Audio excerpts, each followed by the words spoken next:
എയ്യാലിൽ ആളില്ലാത്ത വീട്ടിൽ വൻ കവർച്ച. വീട് കുത്തി തുറന്ന് 35 പവൻ സ്വർണം കവർന്നു. എയ്യാൽ ചുങ്കം സെന്ററിന് സമീപം താമസിക്കുന്ന ഒറുവിൽ അംജദിന്റെ വീട്ടിലാണ് മോഷണം നടന്നത്. പാലക്കാട് കഞ്ചിക്കോടുള്ള സ്വകാര്യ സ്ഥാപനത്തിൽ ജോലിക്കാരനായ അംജദ് ജോലി സ്ഥലത്താണ് താമസിക്കുന്നത്.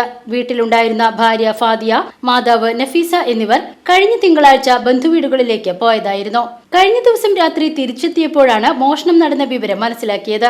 വീടിന്റെ മുൻവശത്തെ വാതിൽ കുത്തി തുറന്ന് കിടപ്പുമുറിയുടെ ലോക്ക് കുത്തി തുറന്ന് അകത്ത് പ്രവേശിച്ച് അലമാരയും തുറന്നാണ് അകത്ത് സൂക്ഷിച്ചിരുന്ന സ്വർണ്ണാഭരണങ്ങൾ കവർന്നത്. അലമാരയ്ക്കകത്തുണ്ടായിരുന്ന വസ്ത്രങ്ങൾ വലിച്ചിട്ട നിലയിലാണുള്ളത്. Kunnamkulam ACP CR Santhosh, Erumapetty inspector JS Ashwini, SI KV Johny എന്നിവരുടെ നേതൃത്വത്തിൽ പോലീസ് സ്ഥലത്തെത്തി അന്വേഷണം ആരംഭിച്ചു. ഡോഗ് സ്ക്വാഡ് വീട്ടിലെത്തി പരിശോധന നടത്തി. വിരലടയാള വിദഗ്ധരായ KP ബാലകൃഷ്ണൻ, M അതുല്യ എന്നിവരുടെ നേതൃത്വത്തിൽ തെളിവുകൾ ശേഖരിച്ചു.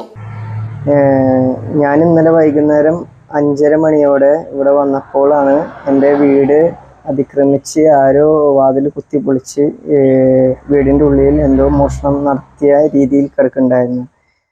നോക്കി വന്നപ്പോൾ വൈഫ് യൂസ് ചെയ്തിരുന്ന ആഭരണങ്ങളൊക്കെ മോഷണം പോയി. അതിൻ്റെ അന്വേഷണത്തിൽ ആണ് പിന്നെ പോലീസെ വിളിച്ച് എരുമപ്പെട്ടി പോലീസ് സ്റ്റേഷനിൽ റിപ്പോർട്ട് ചെയ്തത്. അവർ വഴി കേസെടുത്തു. അതൊക്കെയാണ് ഇപ്പോൾ നിലവിലുള്ളത്. വീട്ടുകാർ പെരുന്നാൾ കഴിഞ്ഞപ്പോൾ എല്ലാവരും, ഞാൻ ജോലി സ്ഥലത്തും വൈഫ് ഹൗസിലും പിന്നെ പെങ്ങന്മാരും ഉമ്മയൊക്കെ പെങ്ങളുടെ വീട്ടിലേക്ക് യാത്രയായി. അപ്പോൾ അതിന് ഇടയിൽ 4 ദിവസത്തോളം വീട് അടച്ചിട്ടേക്കായിരുന്നു. അതിനിടയിൽ സംഭവിച്ച സംഭവമായിരുന്നു ഈ മോഷണവും പിന്നെ ഈ നഷ്ടങ്ങൾ അവർ വരുത്തിയത്. News bureau, Erumapetty.